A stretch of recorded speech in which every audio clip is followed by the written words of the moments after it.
श्री सीताराम चंद्राभ्याम नमः। युद्धकांड 32वां सर्ग। श्री राम के मारे जाने का विश्वास करके सीता का विलाप तथा रावण का सभा में जाकर मंत्रियों के सलाह से युद्ध विषयक उद्योग करना।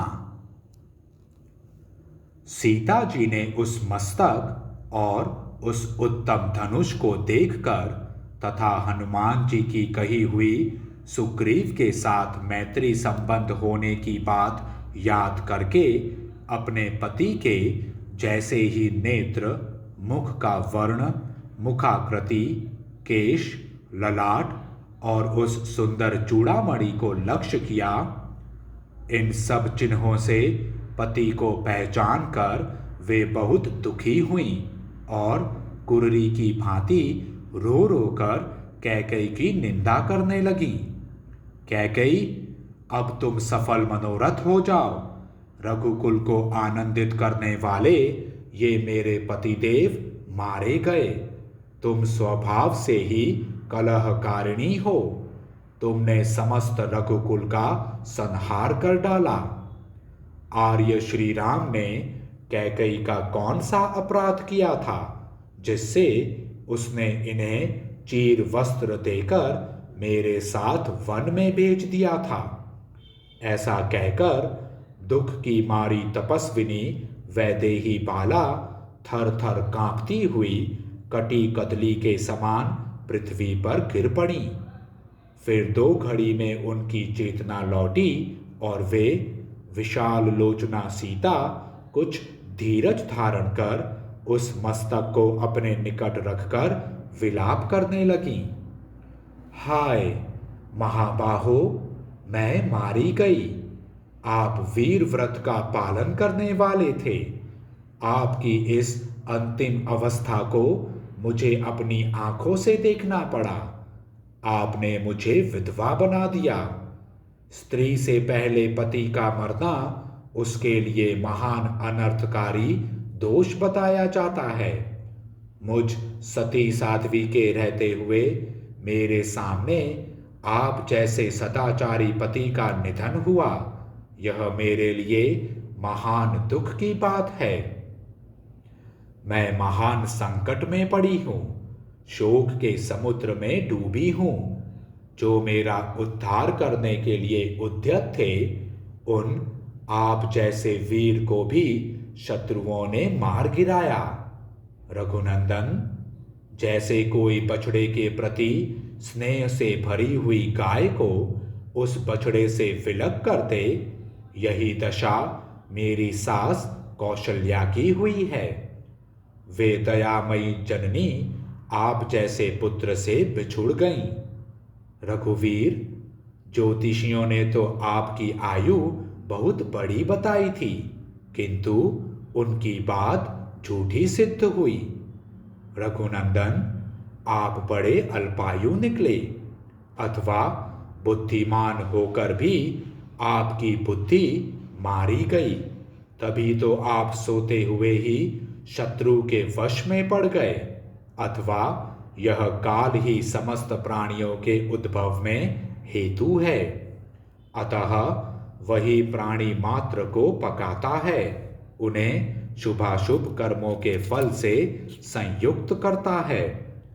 आप तो नीति शास्त्र के विद्वान थे, संकट से बचने के उपायों को जानते थे और व्यसनों के निवारण में कुशल थे, तो भी कैसे आपको ऐसी मृत्यु प्राप्त हुई जो दूसरे किसी वीर पुरुष को प्राप्त होती नहीं देखी गई थी। कमल नयन, भीषण और अत्यंत क्रूर काल रात्रि आपको हृदय से लगाकर मुझसे हठात छीन ले गई। पुरुषोत्तम, महाबाहो, आप मुझ तपस्विनी को त्याग कर अपनी प्रियतमा नारी की भांति इस पृथ्वी का आलिंगन करके यहाँ सो रहे हैं। वीर, जिसका मैं प्रयत्न पूर्वक गंध और पुष्पमाला आदि के द्वारा नित्य प्रति पूजन करती थी तथा जो मुझे बहुत प्रिय था, यह आपका वही स्वर्ण भूषित धनुष है। निष्पाप रघुनंदन, निश्चय ही आप स्वर्ग में जाकर मेरे ससुर और अपने पिता महाराज दशरथ से तथा अन्य सब पितरों से भी मिले होंगे। आप पिता की आज्ञा का पालन रूपी महान कर्म करके अद्भुत पुण्य का उपार्जन कर यहाँ से अपने उस राजर्षि कुल की उपेक्षा करके उसे छोड़कर जा रहे हैं, जो आकाश में नक्षत्र बनकर प्रकाशित होता है। आपको ऐसा नहीं करना चाहिए। राजन, आपने अपनी छोटी अवस्था में ही, जबकि मेरी भी छोटी ही अवस्था थी, मुझे पत्नी रूप में प्राप्त किया। मैं सदा आपके साथ विचरने वाली सहधर्मिणी हूँ। आप मेरी और क्यों नहीं देखते हैं, अथवा मेरी बात का उत्तर क्यों नहीं देते हैं? काकुत्स्थ, मेरा पानी ग्रहण करते समय जो आपने प्रतिज्ञा की थी कि मैं तुम्हारे साथ धर्माचरण करूंगा, उसका स्मरण कीजिए और मुझ दुखिनी को भी साथ ही ले चलिए। गतिमानों में श्रेष्ठ रघुनंदन, आप मुझे अपने साथ वन में लाकर और यहाँ मुझ दुखिनी को छोड़कर इस लोक से परलोक को क्यों चले गए? मैंने ही अनेक मंगलमय उपचारों से सुंदर आपके जिस श्री विग्रह का आलिंगन किया था, आज उसी को मांस भक्षी हिंसक जंतु अवश्य इधर उधर घसीट रहे होंगे। आपने तो पर्याप्त दक्षिणाओं से युक्त अग्निष्टोम आदि यज्ञों द्वारा भगवान यज्ञ पुरुष की आराधना की है। फिर क्या कारण है कि अग्निहोत्र की अग्नि से दाह संस्कार का सुयोग आपको नहीं मिल रहा है? हम 3 व्यक्ति एक साथ वन में आए थे, परंतु अब शोकाकुल हुई माता कौशल्या केवल एक व्यक्ति लक्ष्मण को ही घर लौटा हुआ देख सकेंगी। उनके पूछने पर लक्ष्मण उन्हें रात्रि के समय राक्षसों के हाथ से आपके मित्र की सेना के तथा सोते हुए आपके भी वध का समाचार अवश्य सुनाएंगे। रघुनंदन, जब उन्हें यह ज्ञात होगा कि आप सोते समय मारे गए और मैं राक्षस के घर में हर लाई गई हूं, तो उनका हृदय विदीर्ण हो जाएगा और वे अपने प्राण त्याग देंगी। हाय, मुझ अनार्या के लिए निष्पाप राजकुमार श्री राम, जो महान पराक्रमी थे, समुद्र लंघन जैसा महान कर्म करके भी गाय की खुरी के बराबर जल में डूब गए, बिना युद्ध किए सोते समय मारे गए। हाय, दशरथ नंदन श्री राम, मुझ जैसी कुल कलंकिनी नारी को मोहवश ब्याह लाए, पत्नी ही आर्यपुत्र श्री राम के लिए मृत्यु रूप बन गई।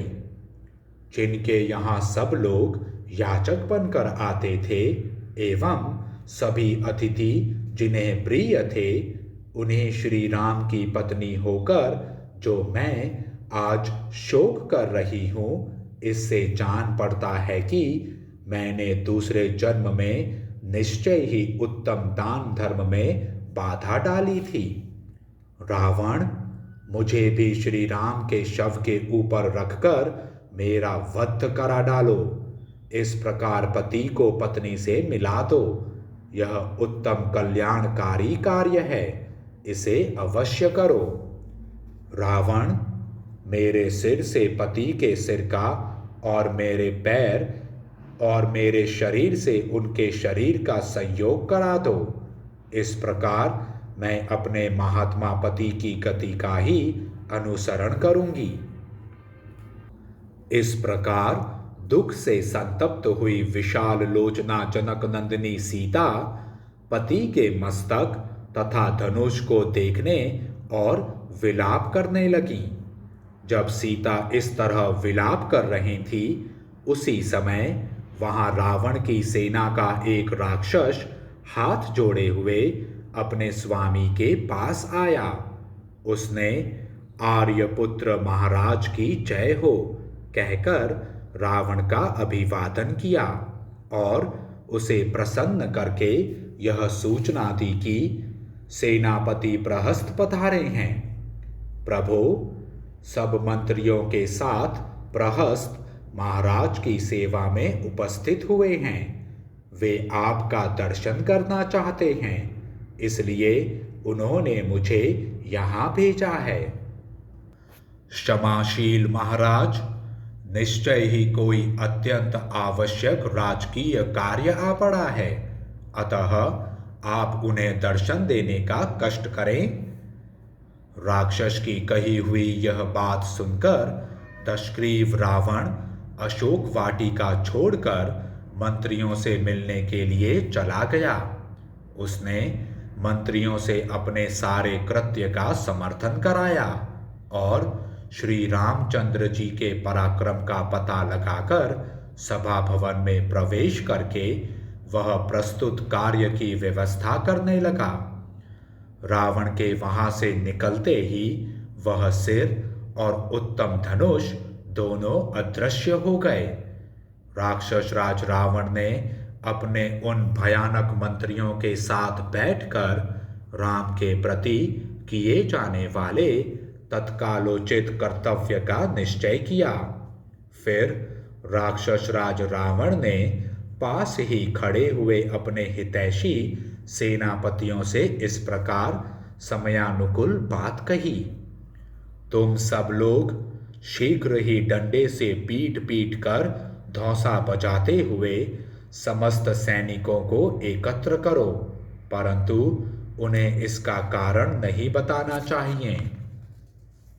तब दूतों ने तथास्तु कहकर रावण की आज्ञा स्वीकार की और उसी समय सहसा विशाल सेना को एकत्र कर दिया।